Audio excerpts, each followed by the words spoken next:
I got 3 beers deep and the red shirt on. You know what that means. I'm gonna be tearing into your asses because you're nothing but a bunch of white knights. A male feminist or maybe even a mangina. I don't want to say mangina, you bunch of white knights, because you kind of got worked up over last time I did that.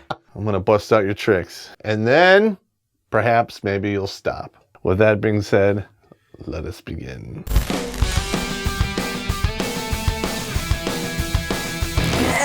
The number one symptom of the syndrome is you like to ride to the rescue. That's your MO. Every time something goes bad, oh, I'll help you this, I need that, on your white horse with your shining armor.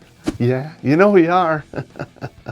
Stop it. You do this because you think it's gonna get you some pussy.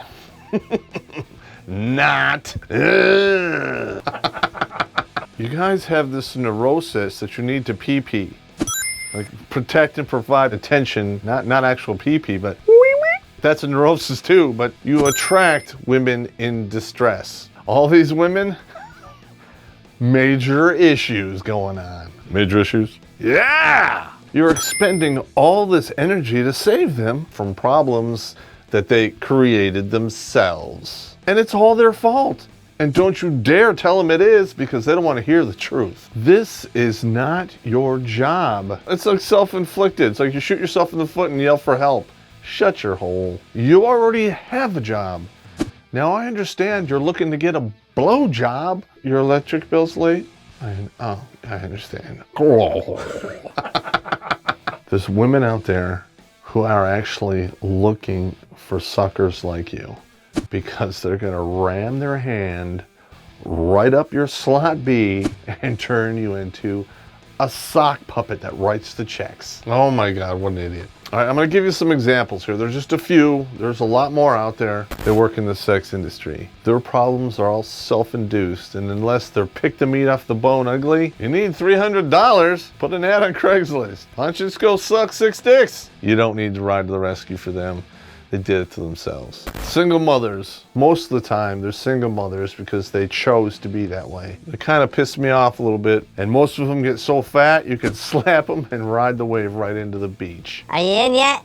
I don't know. Substance abuse problems. Chances are that's why they're short on cash as it is. If they do have a substance abuse problem and they're not short on cash, we call that possession with intent to distribute, and you need to get the hell out of there and do it fast. If you show up there and you open a drawer and it looks like a weekend in Charlie Sheen's penthouse, the only thing left of you should be a vapor trail to the front door. History of infidelity. If you find out she's getting her tonsils bruised by some other dude while she was married or in a committed relationship, guess what? Got her in! Oh.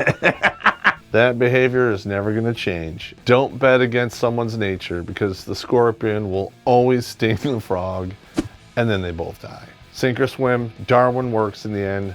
Karma is a bitch. Oh.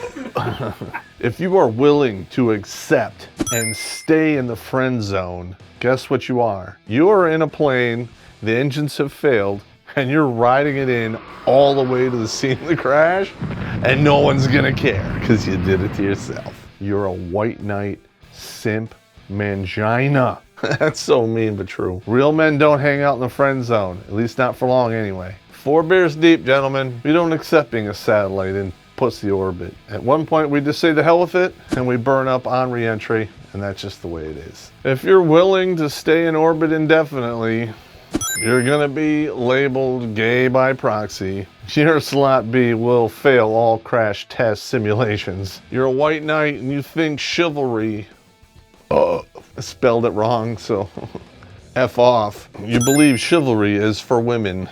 Wrong. It's a warrior's code. It's meant for warriors, not women. You guys are getting it mixed up with gentlemen. The two are not the same. And we covered it in this episode, Man Rules. And women who say chivalry is dead, yes, it is, because you're not a warrior and you need to F off. All right, if you think being a good guy is going to get women in the sack, you just try that shit with a sex worker and not leave her a tip. Herpetogonosyphilitis. And I'm not talking about this tip.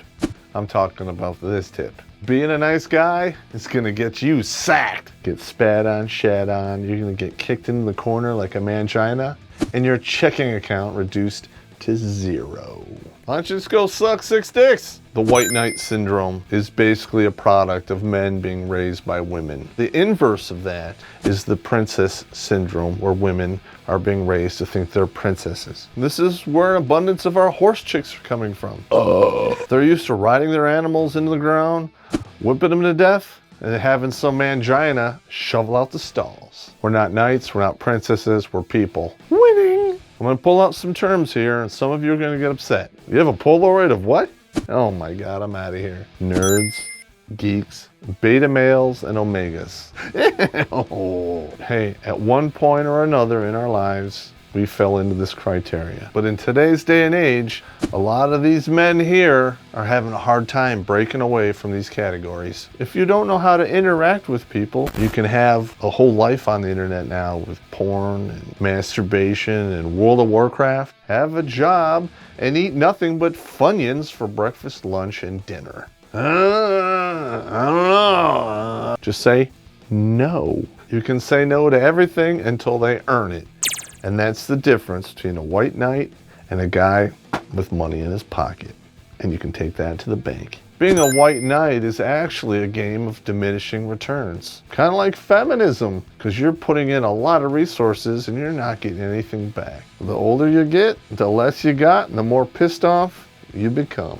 And by the time you're 40, no one cares. You should learn something from that. All right, this is my loving tribute to all you white knight social justice warriors out there. And maybe you got offended and maybe you didn't, but I'm kind of hoping you did. Please send your email and comments to my ass. And I'm really hoping I put some content out there to educate the young men of today and entertain you at the same time. But it's getting to a point where we're gonna have to make some decisions to either slow down or speed up. And we really don't wanna slow this down.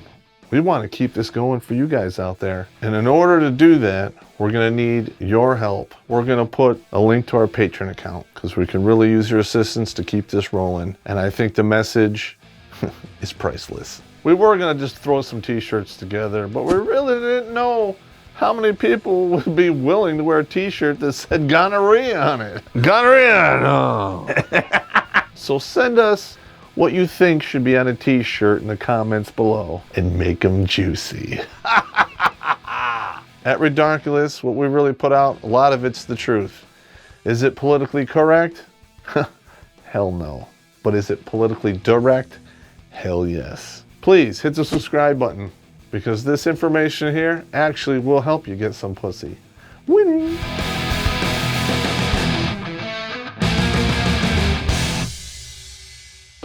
We're so going to hell! Oh my God, this is hilarious! Your O-ring will fail all crash test tests. You white knights out there, you're expending an incredible... 3 Guinnesses! 3 Guinnesses, tongue is numb. Tongue numb. We're not. Dude, that's so mean. Gentlemen out there, this is well worth the price of admission, I'm telling you. This is great.